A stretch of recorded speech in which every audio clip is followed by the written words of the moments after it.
ఆప్కి అదాలత్లో ఇమ్రాన్ హష్మీ గారి మీదున్న ఆరోపణ, ఈయన హీరోయిన్ తో పాటు చిలిపిగా ఉండడం అస్సలు మానుకోరు.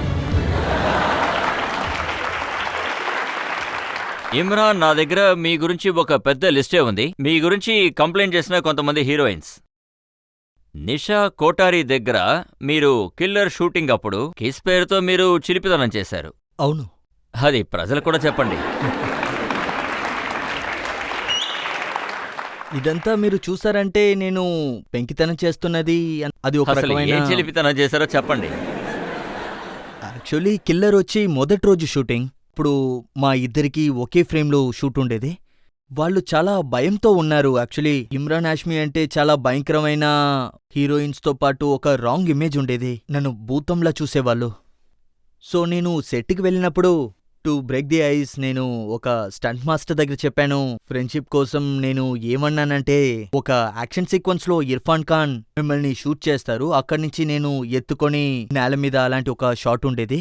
నేను వాళ్ళ దగ్గర చెప్పాను, మీరు వాళ్ళ దగ్గర చెప్పండి ఇమ్రాన్ ఖాన్ మిమ్మల్ని ఎత్తుకొని వెళ్ళేటప్పుడు అతను మిమ్మల్ని కిస్ చేస్తారు అని చెప్పండి అన్నాను. దాన్ని విన్నాక వాళ్ళు మొహం మారిపోయింది. నిజానికి అక్కడ ఎండ్లో అసలు కిస్సీనే లేదు. అది ఒక ఫ్రెండ్షిప్ కోసం, ఒక బ్రేక్ సీన్ కోసం. ఇంకొక విషయం, మల్లికా షరావత్ కి మీకు సెట్ లో భయంకరంగా గొడవలు జరిగేవట. లేదు, మీరు కిస్ చేసేటప్పుడు ఆవిడ అన్నారట మౌత్ ఫ్రెషనర్ వేసుకుని రమ్మని. లేదు, అలాంటిదేమీ లేదు. ఖచ్చితంగా అలాగేం లేదు. వెల్, మాకు అలాంటి గొడవలేమో వచ్చింది లేదు. సెట్లో మర్డర్ సినిమా షూటింగ్ జరుగుతున్నప్పుడు మంచి ఫ్రెండ్స్గానే ఉన్నాం. షూటింగ్ బాగానే జరిగింది. బ్యాంకాక్లో మేము వెళ్ళి షూట్ చేసినప్పుడు యూనిట్ మొత్తానికి మేము ఒక ఫ్యామిలీలాగే ఉన్నాం. గొడవ అనేది ఎప్పుడూ వచ్చింది లేదు. అది మౌత్ ఫ్రెషనర్కంతా దారి లేదు. ఎందుకు సార్ నా ఇమేజ్ని పాడు చేస్తున్నట్టు మాట్లాడతారు?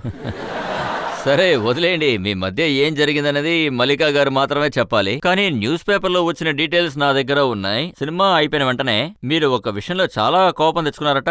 అంటే సినిమా సక్సెస్ మొత్తం కూడా మల్లికా షరావత్ గారికే వెళ్ళిందట.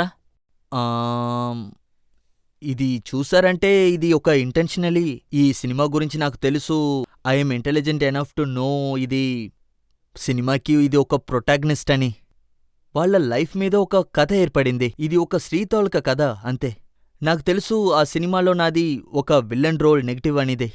నాకు ఆ రోల్లో ఎంతదాకా మైలేజ్ దొరుకుతుంది, ఎంతదాకా మైలేజ్ మల్లికాకు దొరుకుతుంది. డెఫినెట్లీ ఐ థింక్ అది ఒక స్త్రీ కథ కాబట్టి డెఫినెట్లీ అందరికీ తెలుసు. అందులో క్రెడిట్ వాళ్ళకే ఎక్కువ వెళ్ళి చేరుతుంది. నాకు కూడా ఎంతో కొంత క్రెడిట్ దొరికిందనే చెప్పాలి. నేను ఆ క్యారెక్టర్ వల్ల చాలా బెనిఫిట్స్ దక్కాయి. నాకు ఒక అవార్డు కూడా దొరికింది. అవార్డుకి నామినేషన్లో కూడా సెలెక్ట్ అయ్యాను.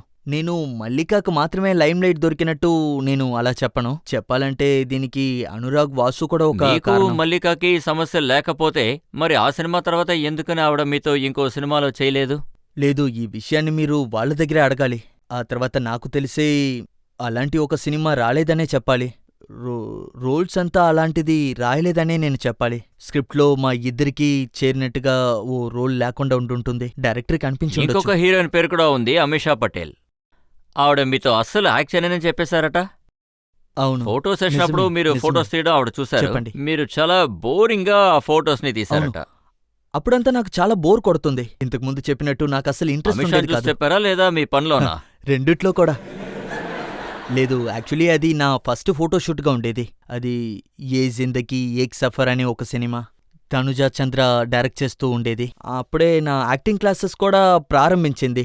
అప్పుడు ఓ నెలపాటు నేను యాక్టింగ్ క్లాస్కి వెళ్తూ ఉండేవాడిని. అప్పుడు బచ్చర్ కాల్ చేశారు, నువ్వు ఈ సినిమాలో నటించే తీరాలని. అప్పుడు నేనేమన్నానంటే, నాకింకా యాక్టింగ్ క్లాస్లో ఇంకా 3 నెలలు ఉంది, నేనెలా నటించగలను? అతను చెప్పేశారు, ఇందులో నువ్వు నటించే తీరాలి, ఇది నీకోసం రాసింది, ఖచ్చితంగా నువ్వు నటించాలి. సో ఐ బీ హానెస్ట్, నేను నాలో ఏదో చిన్న ఇబ్బంది పడుతూ ఉండేవాడిని.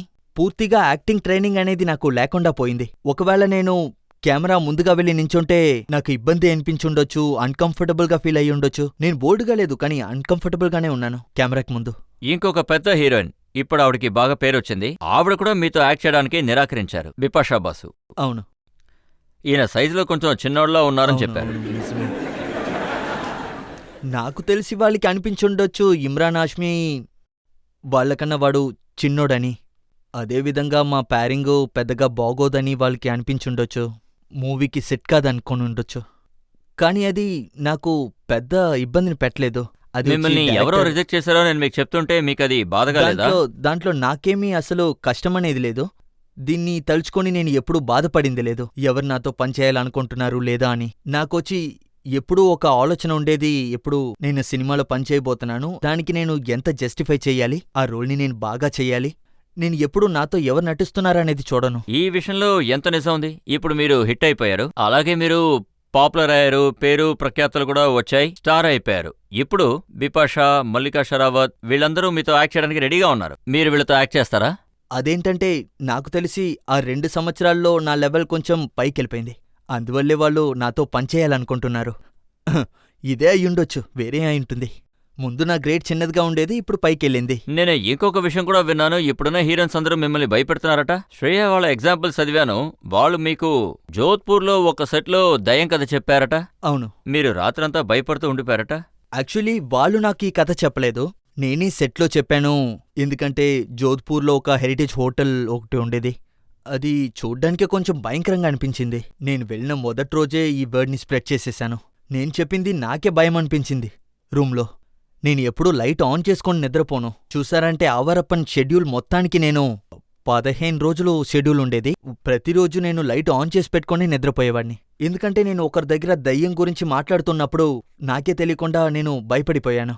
సో అందువల్ల ఇంతకు ముందు మీ పాట ఒకటి ఉండేది, జలక్ దిగల ఆజా. ఆ పాటకి గుజరాత్ నుంచి ఒక కంప్లైంట్ కూడా వచ్చింది. అక్కడి పాట వింటే దయ్యం వచ్చేస్తుంది అన్నారట. అది నేను కూడా విన్నాను. మంచి విషయమే కదా, మంచి విషయం.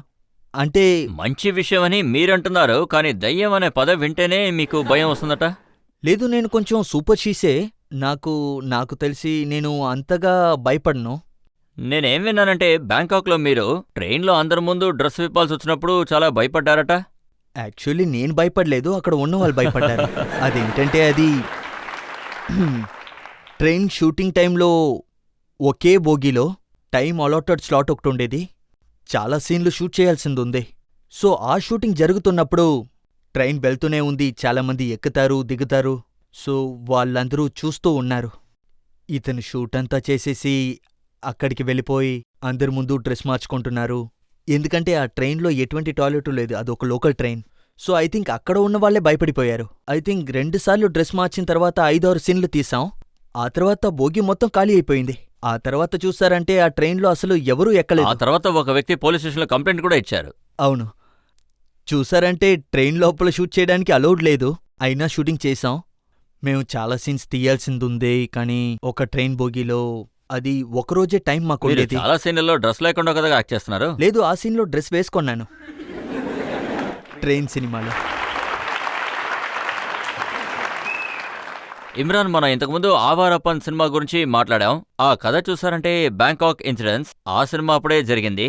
అది ఏంటంటే ఆ సినిమా సూపర్ హిట్ అయిందని మనం విన్నాం. సినిమాకి మంచి రెస్పాన్స్ కూడా వచ్చిందట. అవును, మీరు చెప్పినట్టుగా నా పాత ఇమేజ్ వచ్చి దాన్ని మార్చాలనే ప్రయత్నించాను ఈ సినిమాలో.